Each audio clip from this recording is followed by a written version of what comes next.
রাজ্য সরকারের অনুমোদন পাওয়ার 1 বছর পরেও বঞ্চনার শেষ নেই আনএডেড মাদ্রাসাগুলোর।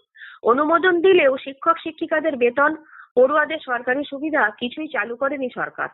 মুখ্যমন্ত্রী প্রায় 1 বছর আগে 1000 মাদ্রাসাকে অনুমোদন দেওয়ার নির্দেশ দেন।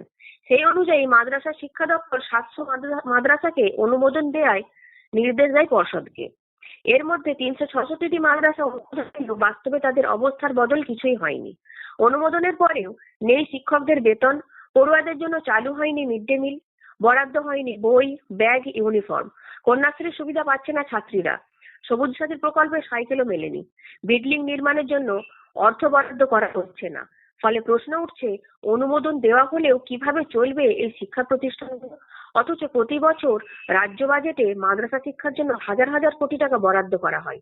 সেই অর্থ কোথায় যাচ্ছে তা নিয়েও নানা মহলে উঠছে প্রশ্ন।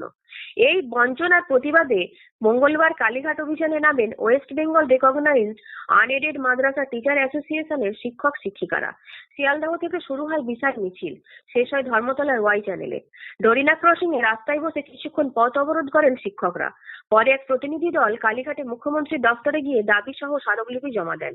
মিছিলে যোগ দিয়ে শিক্ষাবিদ কামাল হোসেন প্রশ্ন তোলেন, বারবার স্মারকলিপি দেওয়ার পরেও সরকার নজর দিচ্ছে না।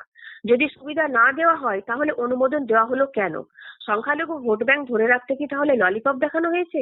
মিছিলে উপস্থিত বিশিষ্ট আইনজীবী শামীম আহমেদ বলেন, মাদ্রাসাগুলোর নামে বাজেটে বরাদ্দ টাকা কোথায় যাচ্ছে? অন্য খাতে খরচ হচ্ছে কি? এভাবে আর সরকার চলতে পারে না। এবার উচিত শিক্ষা দেওয়ার সময় এসেছে। সংখ্যালঘু সমাজের উদ্দেশ্যে তীর ছুড়লেন আন্দোলনকারীরা।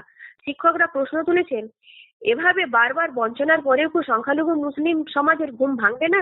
নাকি বিজেপির ভয় দেখিয়ে এই সমাজকে বঞ্চিত করেই যাবে সরকার? রাজ্যের মাদ্রাসা শিক্ষার বঞ্চনার চিত্র ফের স্পষ্ট করলো এই আন্দোলন। এখন দেখার, আদৌ সরকার কোনো পদক্ষেপ নেয় কিনা, নাকি আগের মতোই অনুমোদনের আশ্বাস দিয়েই থেমে থাকে।